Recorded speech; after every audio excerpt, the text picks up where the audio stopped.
Allez, c'est parti, à toi David. Donc, je commence. Donc bonjour à toutes et à tous. Je suis ravi d'être avec vous aujourd'hui pour vous parler de recrutement. Je vais me présenter très rapidement. Je suis David Bernard, pour ceux et celles qui ne me connaissent pas. Je suis psychologue du travail, donc je suis spécialiste en ce qu'on appelle la psychologie quantitative. C'est-à-dire qu'en gros, ça consiste à mettre des nombres, on va dire, sur les individus pour quantifier notamment leurs talents, leurs soft skills et autres. Et donc, je suis également le CEO et le fondateur de la société Assess First. Et donc, on est ici aujourd'hui pour parler ensemble de, qu'est-ce que ça veut dire recruter à l'ère de la nouvelle normalité. Mais avant de commencer ce webinaire, donc j'ai préparé une petite enquête. Alors, elle est où? Elle est ici. Hop là. Donc, ce que je vous propose, c'est de prendre juste une petite seconde pour répondre à cette enquête.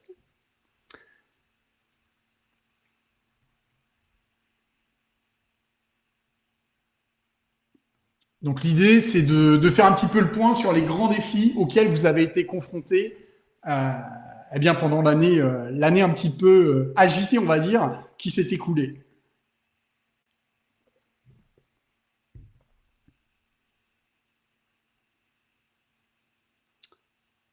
Ok, trouver des candidats. Donc, sélectionner les meilleurs d'entre eux à distance. La coordination avec les managers, c'est vrai que c'est des feedbacks qu'on a eu ça aussi de pas mal de nos clients. Et enfin, le grand défi également de l'intégration des nouveaux et des nouvelles à distance.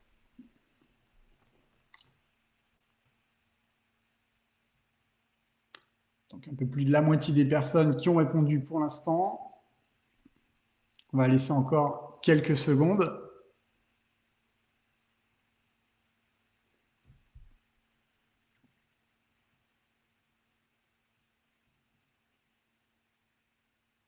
« 58%.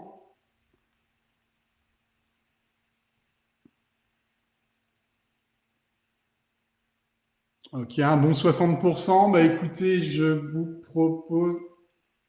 Est-ce qu'on clôt? Est-ce qu'on en a encore? On va clore le vote ici. Donc, si on regarde les résultats, on peut voir donc le principal défi a concerné plutôt le sourcing, avec 34%, un tiers des répondants qui ont déclaré avoir été confrontés à ce genre de défi. Ensuite, sans grande surprise, 24%, l'intégration des nouveaux et des nouvelles. On va voir en effet que c'est un gros défi parce que c'est pas tout à fait la même chose. Sélectionner les meilleurs d'entre elles à 21%, et enfin coordination avec les managers pour 11% d'entre vous. Alors, on va revenir à la présentation. Hop. Et voilà. Donc, recruter à l'ère de la nouvelle normalité, donc à l'ère, entre guillemets, post-Covid, en remote, qu'est-ce que ça veut dire? Donc, j'aime bien souvent commencer certaines de mes présentations, de mes talks, par une citation. Donc là, il y en a une, je trouve, qui illustrait bien la situation. Une citation de Kurt Cobain, qui dit « Nobody dies a virgin, life fucks us all ». Alors bon, c'est peut-être pas la plus élégante, mais je trouve qu'elle résume assez bien en fait la situation qu'on a tous connue avec cette crise Covid. Donc, si on s'intéresse justement aux impacts que la crise Covid a eu, que ce soit au niveau de l'économie ou de l'emploi, on se rend compte que les confinements ont été généralisés, ceux de mars et d'octobre 2020, et peut-être celui qui nous attend, on va voir la réponse, je crois, à la fin de la semaine, ont eu quand même un impact assez radical. C'est-à-dire qu'en gros, ça a mis un gros stop au niveau de l'économie, si ce n'est un gros stop, en tout cas un énorme ralentissement. Donc les chiffres ont été publiés ce matin par l'INSEE. Donc on a assisté à une contraction du PIB de 8,3% sur l'ensemble de l'année 2020, et les experts s'attendent à une hausse du chômage, donc avec des projections 2021 qui nous positionneraient à un record historique de 11% de chômage. Mais à côté de ça, qu'est-ce qui s'est passé pendant cette crise? Elle a également amené à plus de télétravail. Donc, on a énormément d'entreprises qui ont eu recours au travail à distance. Donc, c'est même 40% des actifs en tout, donc 4 sur 10, qui ont télétravaillé pendant cette période. Et 84%, ça c'est intéressant, selon un sondage Cadre Emploi, qui souhaitent prolonger l'expérience. C'est-à-dire 84% des personnes qui ont eu l'occasion de bosser en remote qui ont apparemment trouvé pas mal d'avantages.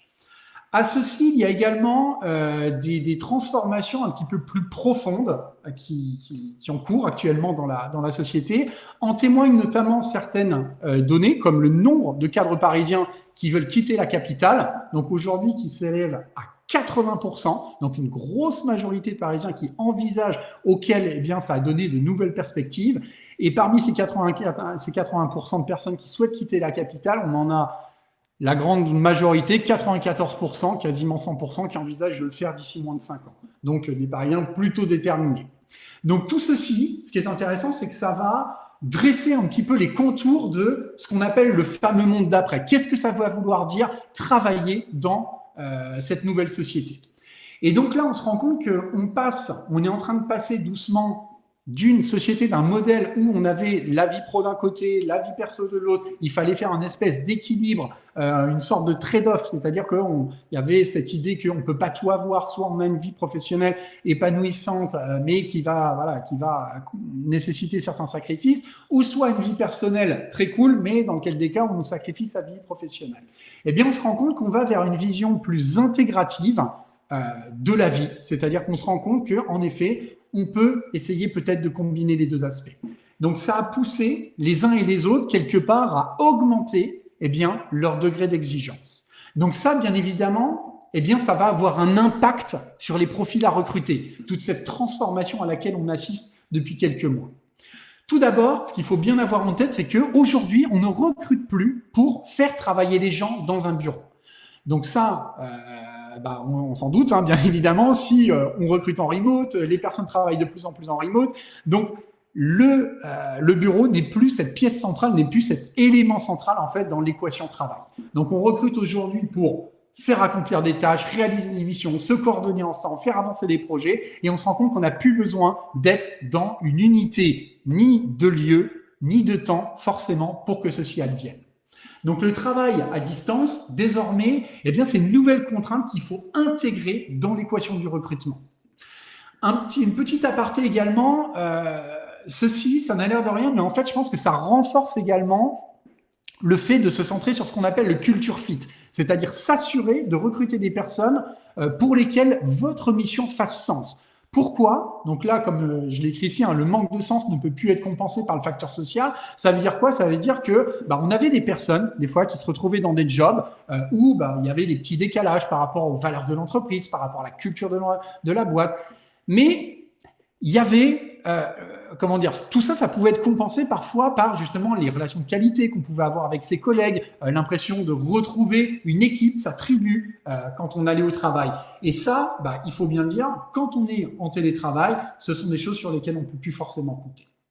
Donc, les 3 questions à se poser absolument lorsque l'on doit recruter dans ce nouveau contexte avec plus de télétravail, ce sont les suivantes. La première, c'est tout d'abord, est-ce que la personne peut faire le job? Donc ça n'a pas changé. L'objectif du recrutement, ça a toujours été d'identifier les personnes qui ont les plus fortes probabilités de réussir dans le job pour lequel on recrute, bien évidemment. La deuxième, c'est est-ce que la personne est excitée par notre mission? Est-ce que ça la passionne? Est-ce qu'à un moment donné, quand elle va se retrouver toute seule derrière son ordi, qu'elle va avoir un coup de mou, est-ce que justement le fait de se sentir associée à une mission qui va faire du sens pour elle, est-ce que ça va pouvoir justement rebooster la personne et avoir un impact positif sur son engagement au long cours? Et la troisième question à se poser, c'est est-ce que la personne est ce qu'on appelle remote compatible? Alors, remote compatible, qu'est-ce que ça veut dire? En fait, il y a des études qui ont été réalisées là-dessus. Assessors y a participé notamment. On se rend compte que tout le monde n'est pas fait pour bosser, pour travailler en télétravail, pour travailler en distanciel.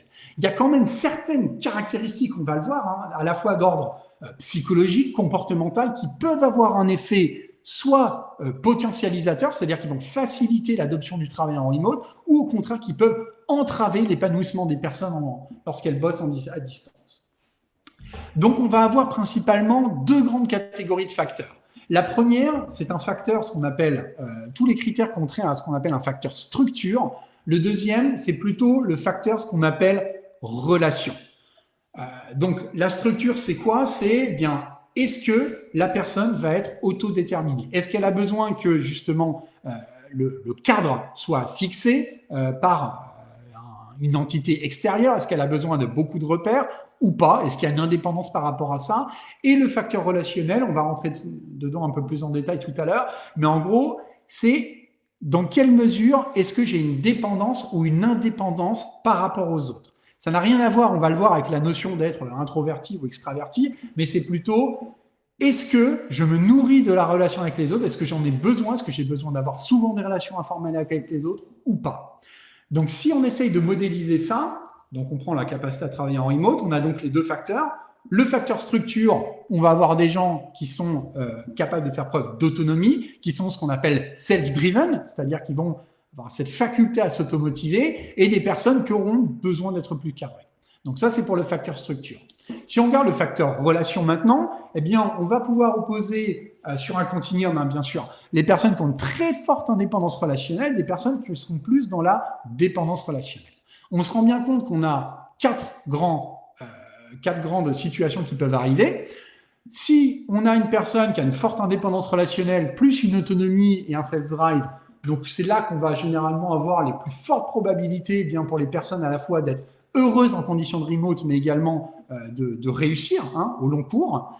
Si on a deux scores faibles, donc besoin d'être très cadré, forte dépendance relationnelle, c'est là où il y a le risque maximal. Généralement, on va très très vite s'en rendre compte. La personne a du mal à trouver ses repères, elle ne va pas forcément s'épanouir. Si on a une forte indépendance relationnelle, mais un besoin d'être cadré, donc ça peut arriver aussi avec les profils juniors, les personnes que vous intégrez, les jeunes guides par exemple. Donc on a des personnes qui risquent de se noyer, c'est-à-dire que relationnellement, il n'y a pas trop de problème, mais en revanche, elles ont besoin quand même d'être cadrées de très très près, de façon à pouvoir donner le meilleur d'elles-mêmes. Et enfin, on peut avoir le cas où la personne est tout à fait autonome, mais par contre, il y a une dépendance relationnelle forte. Là, il va falloir mettre en place des choses, reproduire de l'informel. Sinon, bien, la personne risque de se, entre guillemets, faner. C'est-à-dire qu'à un moment donné, on va avoir un épuisement qui va être plutôt d'ordre émotionnel. Et donc, ce dont on se rend compte, c'est que le recrutement à distance et surtout de profils qui vont devoir travailler en remote implique que l'on s'intéresse encore plus aux soft skills qu'avant. On sait que les soft skills, ça a un impact fort sur la réussite des individus, mais là, en contexte de remote, ça va pouvoir conditionner désormais jusqu'à 80% des différences entre les personnes qui réussissent le mieux, qui s'épanouissent le mieux, et celles qui s'épanouissent le moins, qui réussissent le moins. Donc, pourquoi c'est important? Parce que, ça conditionne une large part de la réussite, ces soft skills. Ça va permettre de valider l'adéquation à la culture, parce que dans soft skills, on va aussi pouvoir y trouver toutes les notions de valeur, de besoins fondamentaux des individus. Également, ça va faciliter l'adoption des conditions du remote, comme on vient de le voir. Autre élément à prendre en considération également, parce que souvent, quand on parle de soft skills, on pense un peu tout ce qui a trait au relationnel, l'émotionnel, l'intelligence émotionnelle notamment, mais il y a également toute la partie cognitive, et ça, c'est très important parce que ça va fournir des indications sur l'agilité intellectuelle des individus, d'accord? Et dans un contexte où tout va plus vite, il y a plus de complexité, d'ambiguïté, plus de volatilité, plus d'incertitude, cette agilité intellectuelle, on s'en est déjà rendu compte, elle est importante, mais elle va avoir de plus en plus d'importance. Pensons notamment à la nécessité de se réinventer, à la nécessité de continuer à apprendre tout au long de sa vie. Donc, comment est-ce qu'on peut recruter à distance? Eh bien, la première chose à bien avoir en tête, c'est que, en fait, on le faisait déjà plus ou moins. C'est-à-dire que la plupart des étapes dans un recrutement, elles étaient déjà réalisées en mode distanciel. Il n'y a qu'à penser, par exemple, au sourcing. Tous les outils qu'on utilise étaient déjà en ligne. Toute la phase d'assessment. Donc, bien sûr, il y a encore des entreprises qui pratiquent des assessment centers, des mises en situation physiques, mais il y a quand même une large majorité des entreprises aujourd'hui qui recourent à des solutions d'évaluation en ligne, que ce soit pour évaluer les capacités techniques, les compétences techniques ou encore le potentiel des individus. Tout ce qui a trait aux précols de qualification, fixer les meetings, les rendez-vous avec les individus, tout ça, c'était des choses qu'on faisait déjà à distance. Ce qui change véritablement, il y a deux grands aspects. Le premier, c'est l'entretien. C'est beaucoup plus compliqué maintenant de faire des entretiens en physique, on s'en doute. Également, la phase d'intégration et d'onboarding des nouveaux candidats. Alors, quand on pense à l'entretien, bien évidemment, on utilise tous ces solutions d'entretien vidéo. Donc, ça peut être, les Google Meet, les Teams, les Zoom.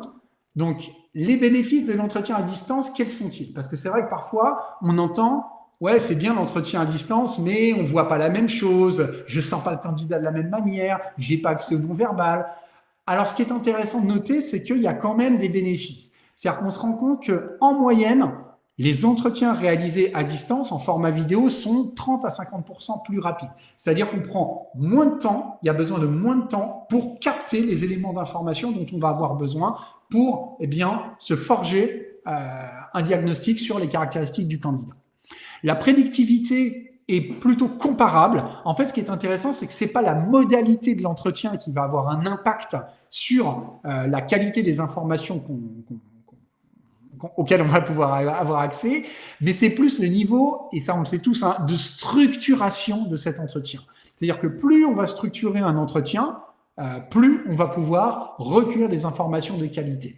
Et ça, un entretien, qu'il soit à distance, qu'il soit en présentiel, on peut le structurer de la même façon.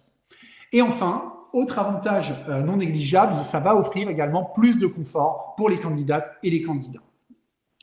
En ce qui concerne, cette fois-ci, l'onboarding, alors là, c'est vrai que ça change quand même pas mal de choses parce qu'il faut imaginer un nouveau, une nouvelle qui arrive. Qu'est-ce qui se passait avant? La personne arrivait, elle était dans l'open space, elle pouvait sentir la culture, elle assistait aux échanges. Il y avait une sorte de phénomène d'imprégnation qui fait que la personne pouvait, par mimétisme parfois, adopter justement les us et coutumes et se familiariser avec tous les codes de l'organisation. À distance, bien évidemment, ce n'est plus possible. Nous, ce que l'on va préconiser, c'est de border véritablement ce chemin d'onboarding, tout le parcours d'intégration. C'est-à-dire que, par exemple, chez Assessor, ce qu'on a fait, c'est qu'on a défini des checklists, donc avec des choses à faire la première journée où on arrive, les jours suivants. Ensuite, ça va être toutes les semaines. Ensuite, tous les mois. Et là, ce que ça veut dire, c'est que ça nécessite que vous ayez fait un travail préalable de documentation sur les process, les méthodes, la connaissance client, la connaissance produit, la connaissance sur vos services, et pouvoir véritablement, un petit peu comme un jeu de piste, avoir vraiment des étapes à franchir, tout un parcours à faire.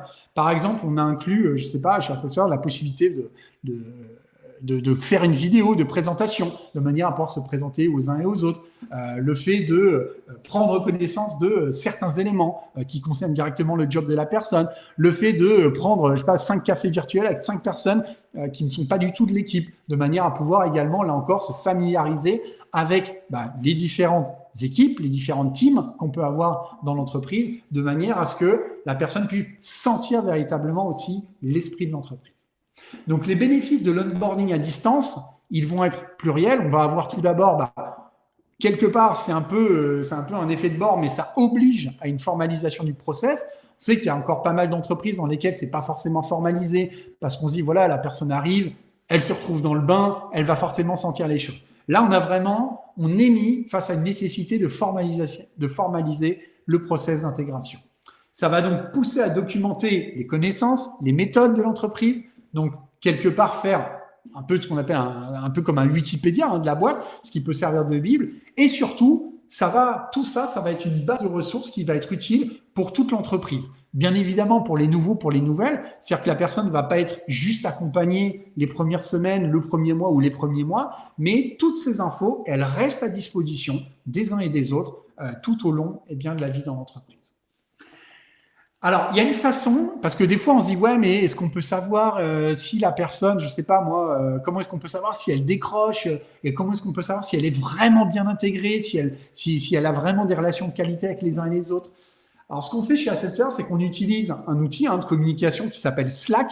Et dans Slack, ce qui est hyper intéressant, c'est que vous avez accès à toute une série de statistiques. Et notamment, par exemple, on peut voir, là, on a 63 personnes dans la boîte, on voit qu'il y en a 62 qui ont été connectés pendant le mois en cours. On voit le nombre de channels, donc ça, c'est un peu les chaînes, les espaces sur lesquels les personnes peuvent poster, peuvent échanger, discuter. Donc, combien ont été utilisés. Donc ça donne des grandes indications, on va dire plutôt au niveau de la boîte, voir si ça communique bien de manière générale. Mais ce qui est intéressant, c'est que derrière, vous allez aussi pouvoir avoir des statistiques individuelles pour voir le degré, le niveau d'activité des uns et des autres. C'est-à-dire, est-ce que les personnes postent souvent? Est-ce qu'elles ont beaucoup d'interactions avec les uns et les autres? Donc, on a plutôt les interactions d'ordre privé avec les messages postés.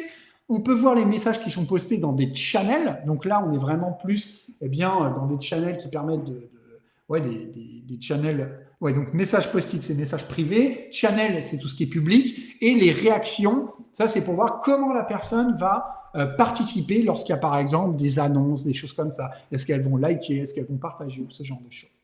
Et donc, on voit là, par exemple, on a le top des personnes qui participent le plus. Donc, Arthur, tout en haut, ensuite David, Alexis, Christophe, et ainsi de suite.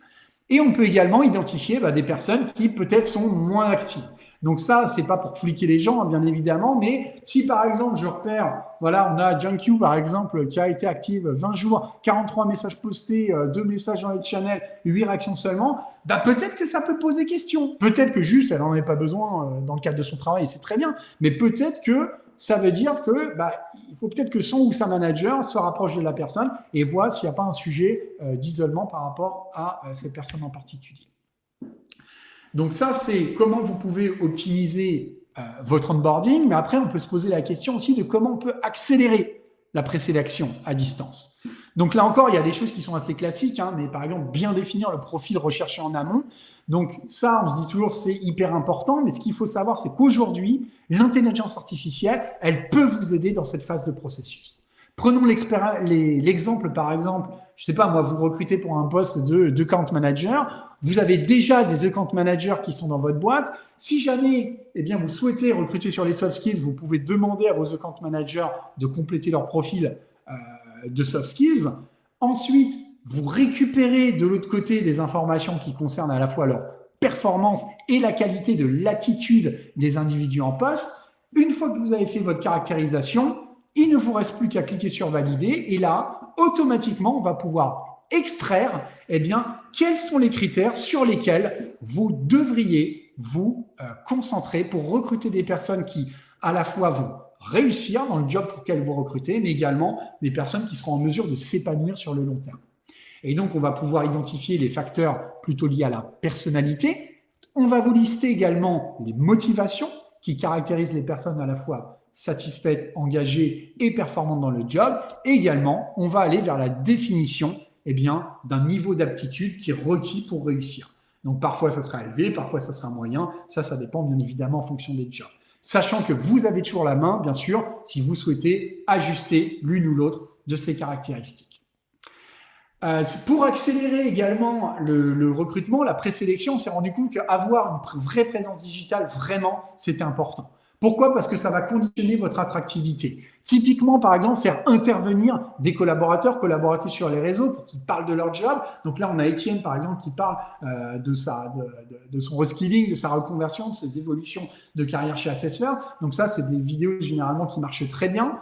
On a également le fait d'encourager ses collaboratrices à échanger, à raconter même parfois leur quotidien sur les réseaux, notamment sur LinkedIn. Ce qui est intéressant, c'est que déjà, ça va donner de la visibilité aux uns et aux autres. Ça va pouvoir montrer aux candidats potentiels quelles sont aussi la qualité des interactions de vos collaborateurs les uns avec les autres et montrer que, en gros, on est au centre des conversations. Vous pouvez également avoir recours à des formats d'annonces qui sont peut-être un peu plus originaux. Par exemple, là, on a utilisé des carousels pour recruter certains collaborateurs, collaboratrices. C'est pareil, on a pas mal de retours en fait sur ces formats d'annonces qui fonctionnent plutôt pas mal. Soignez votre copywriting. Il faut bien se dire que quand on écrit des annonces, il y a tout un processus, on va dire, de séduction. C'est-à-dire qu'on veut attirer du candidat, mais également processus de sélection, voire d'autosélection. Je vous donne un exemple encore une fois. On est en train de recruter un ou une web designer, designeuse. Aujourd'hui, on a reçu plus de 500 candidatures. Donc, par exemple, c'est hyper important. On va parfois, dans la manière dont on va rédiger les annonces, faire en sorte de, non pas décourager, mais en tout cas de pousser certains candidats à ne pas postuler. On sait, par exemple, parmi les web designers, designeuses, il y en a certaines qui le font surtout pour le côté hyper créatif. Nous, c'est déjà pris en charge au sein de l'entreprise. On cherche avant tout des personnes avec un sens ultra pratique. Là, encore une fois, c'est hyper important de le faire. Pourquoi ? Parce que ça va permettre de réduire votre funnel et d'avoir généralement de meilleures conversions parce que les personnes qui rentrent dans le funnel vont être plus qualifiées. Et bien évidemment, intégrer le facteur soft skills en tout début de process. On a vu que les soft skills, c'est de plus en plus important d'une part pour prédire la réussite, pour prédire l'engagement, prédire l'adéquation par rapport à votre culture, donc valider le culture fit, mais aussi valider la capacité des personnes à bosser en remote. Donc là, il y a les 3 grands types de facteurs qu'on vous conseille de valider à chaque fois: les capacités cognitives des individus, leur motivation et leur personnalité.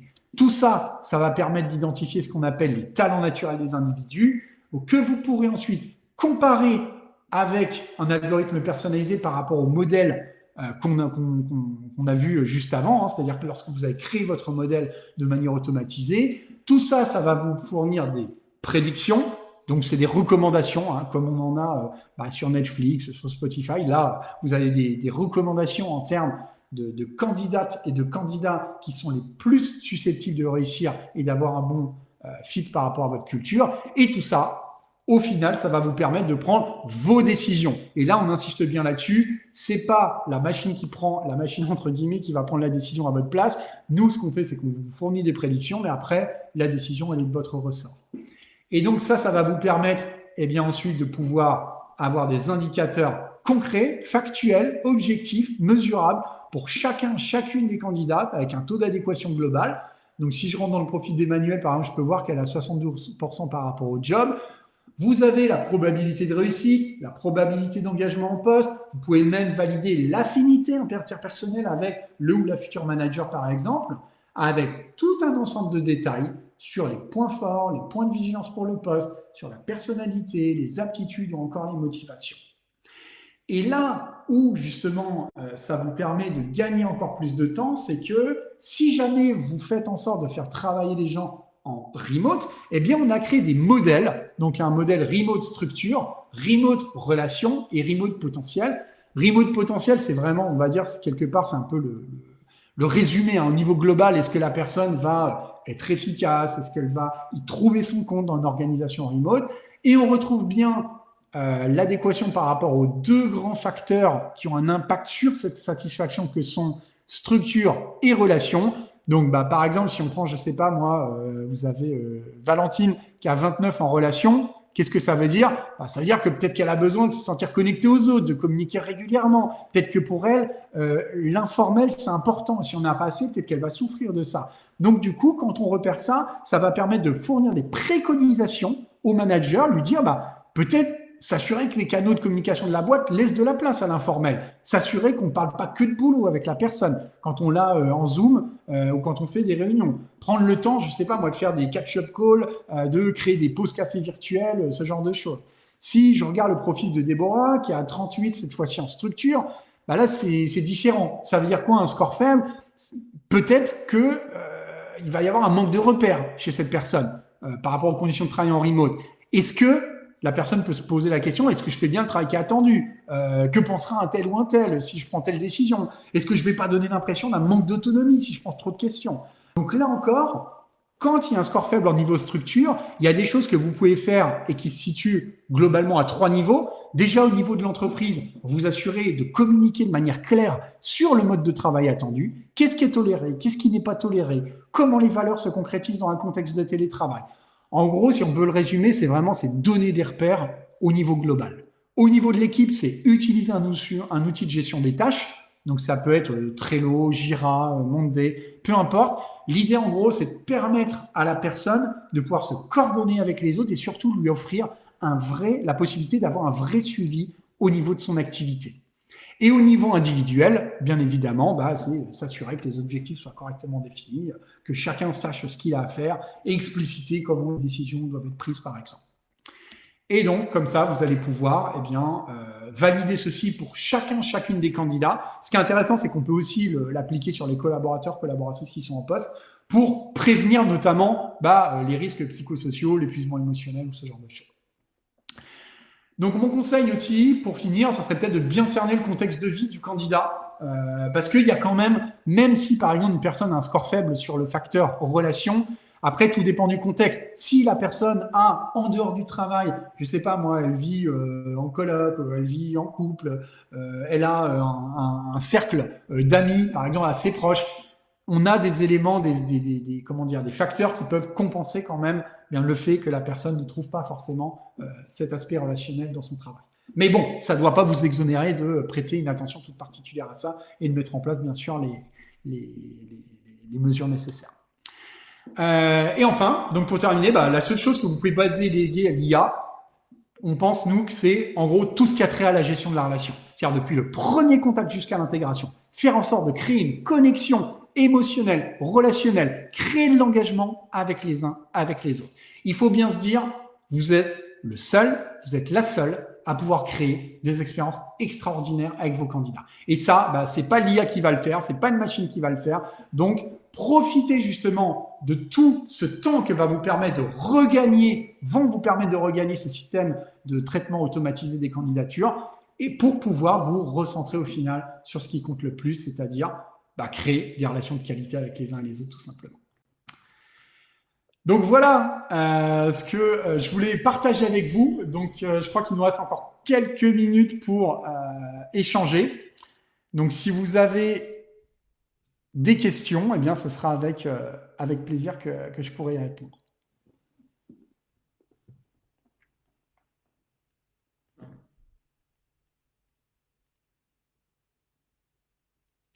Il y a beaucoup de merci. Merci pour tout. Merci beaucoup. Merci, très intéressant. C'est un sujet qui me passionne, hein, vous l'aurez sûrement vu.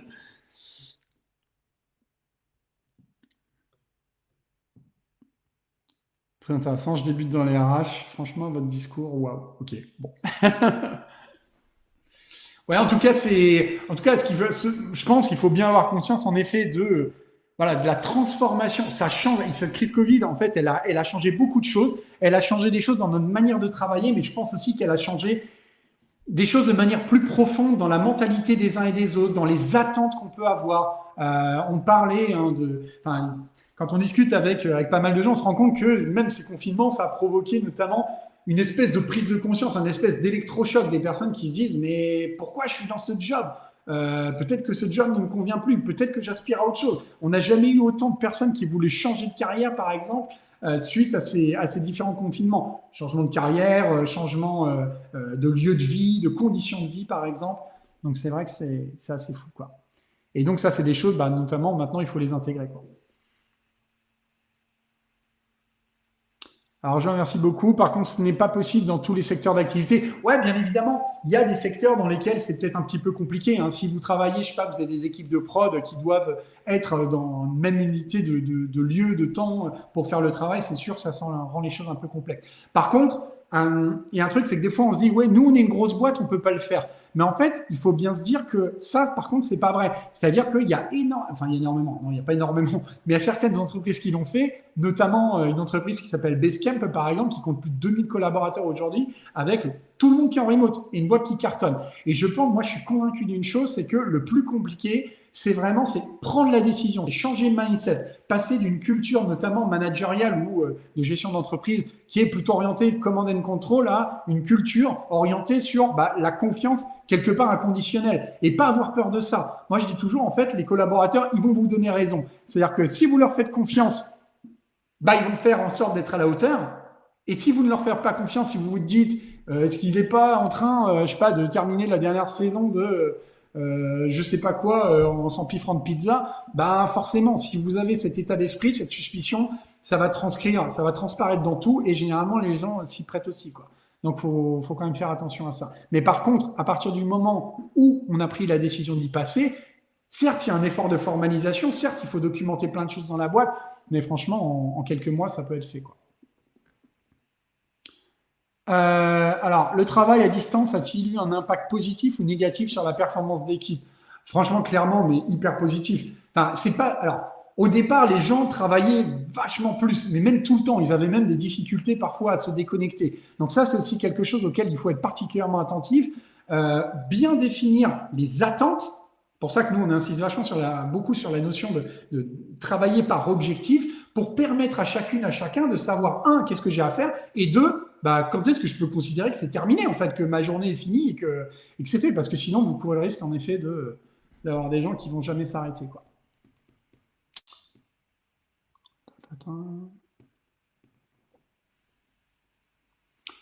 J'aimerais demander de savoir, est-ce que l'entretien à distance ne dispense pas les candidats du stress qu'on remarque souvent chez certains lors des entretiens présentiels?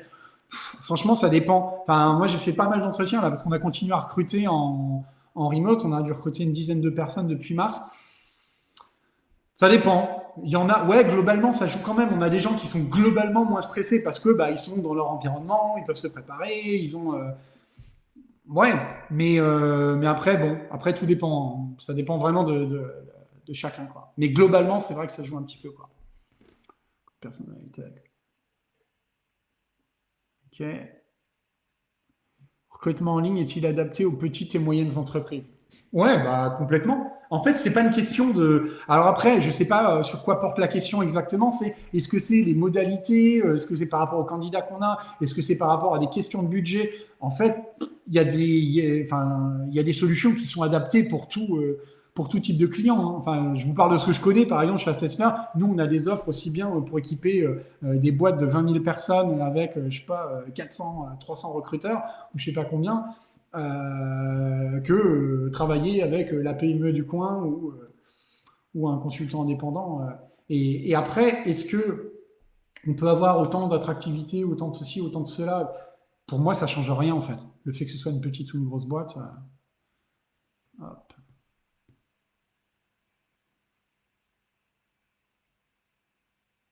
Allez-vous nous partager la presse? Cela peut nous aider à avoir des billes pour nos clients internes.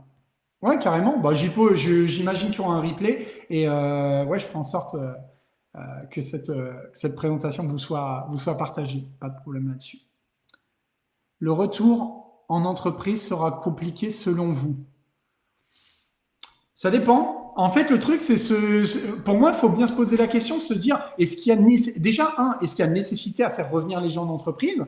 Euh, À vous de voir. Nous, par exemple, on a pris la décision, bon, je sais, hein, qui apparaît un peu radicale, de passer tout le monde en full remote, parce que bah, on a considéré que c'était complètement aligné avec notre vision. Nous, ce qu'on vend, c'est en gros recruter les personnes pour qui elles sont, sur leurs soft skills, faites le bon match. Comme ça permettra aux gens de s'exprimer et d'apporter toute la valeur qu'ils peuvent apporter. On s'est dit, bah, si on leur permet d'avoir une vie qui correspond en plus, qui est alignée par rapport à leurs besoins, leurs projets personnels, c'est encore mieux. Mais ouais, ça peut être compliqué si jamais on dit il faut revenir pour revenir en fait. Mais je pense que ce qui est important, c'est de se dire, ça nous a quand même montré ce mode de fonctionnement en remote, enfin cette nécessité de travailler en remote, ça nous a quand même montré que ça pouvait très bien fonctionner, que ça apportait quand même beaucoup en qualité de vie, capacité de concentration. On a des gens on a pu ces interruptions là continuelles. Moi, je me souviens des fois, j'étais dans l'open space, je passais une journée, j'étais interrompu toutes les 20 minutes. Idem pour les personnes avec lesquelles je bossais. Donc, ça dépend comment c'est fait, quoi. Ça dépend comment c'est fait. Mais je sais, apparemment, il y a quand même pas mal d'entreprises qui envisagent de renforcer un petit peu le remote. Donc,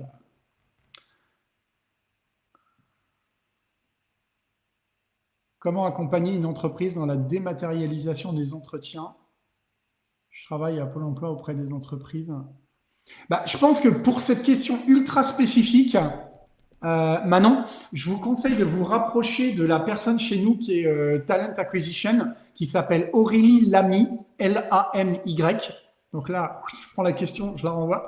Non, mais en fait, parce que je vous dis ça parce qu'Aurélie, en fait, est vraiment hyper calée sur ces sujets. C'est elle qui a mis en place toute, justement, la dématérialisation des entretiens chez nous, avec comment est-ce qu'on construit des scorecards, quelles sont les étapes à respecter, comment on s'assure justement d'une bonne communication entre les managers, comment on structure les entretiens. Et elle pourra vous donner énormément de conseils d'infos là-dessus. D'ailleurs, elle a construit un guide qui s'appelle le guide du solo recruteur que vous pouvez retrouver sur LinkedIn ou en lui demandant tout simplement. Donc c'est Aurélie Lamy, Lamy et du derrière. Certains managers ne sont pas convaincus du travail à distance. Ouais, bah ça c'est leur problème, j'ai envie de dire. Après, bon, par extension, ça devient le vôtre, forcément. Mais je pense que ça, il y a vraiment un gros travail à faire, en effet, au niveau du management. Encore une fois, hein, c'est si vous avez des managers qui sont pas convaincus, gens qui s'amusent à passer des coups de fil toutes les heures à leurs collaborateurs pour savoir s'ils sont bien derrière l'ordi en train de bosser, bah ça peut pas aller en fait. Ça, c'est pas les conditions qui permettent de travailler. Mais après, il y a tout l'enjeu, il faut chercher à comprendre avec les managers pourquoi. C'est-à-dire que pour beaucoup de managers, ils vivent ce passage au remote, voire au full remote, ils peuvent le vivre comme une perte de légitimité, une perte Ouais, une perte de pouvoir quelque part. Donc, c'est bien les accompagner, ces managers, peut-être commencer par ça, les accompagner sur c'est quoi leur nouvelle mission. Nous, on considère par exemple que la mission des managers chez Assessor, c'est de se dire il y a du travail à faire, il y a les collaborateurs, collaboratrices, il y a des obstacles entre les deux. Leur job, c'est de faire en sorte qu'il n'y ait plus d'obstacles et d'accompagner les uns et les autres. Mais c'est certainement pas de fliquer les uns et les autres. De toute manière, aujourd'hui, avec les moyens technologiques, on sait si les gens ils font le job ou pas. Et si le manager n'en a pas conscience, c'est qu'il fixe mal les objectifs, quoi. J'ai utilisé Assess First à plusieurs reprises, c'est vraiment pertinent. Merci Sabrina, c'est sympa. Bon, écoutez, je vois qu'il est 40, donc je ne vais pas vous retenir plus longtemps. En tout cas, si vous avez quelques questions que ce soit, n'hésitez pas. Vous pouvez soit joindre des gens, on est tous sur LinkedIn tout le temps. Vous pouvez m'envoyer un message directement, demandez-moi mon contact, suivez nos actualités. Vous pouvez m'envoyer même un mail à david@assessfirst.com et nous suivre sur LinkedIn, Instagram, whatever, Twitter. Voilà, écoutez, je vous remercie infiniment de votre participation et puis j'espère que ça vous aura, sinon passionné, au moins intéressé. Puis je vous dis à très vite pour la suite, pour celles et ceux qui le souhaitent. Au revoir.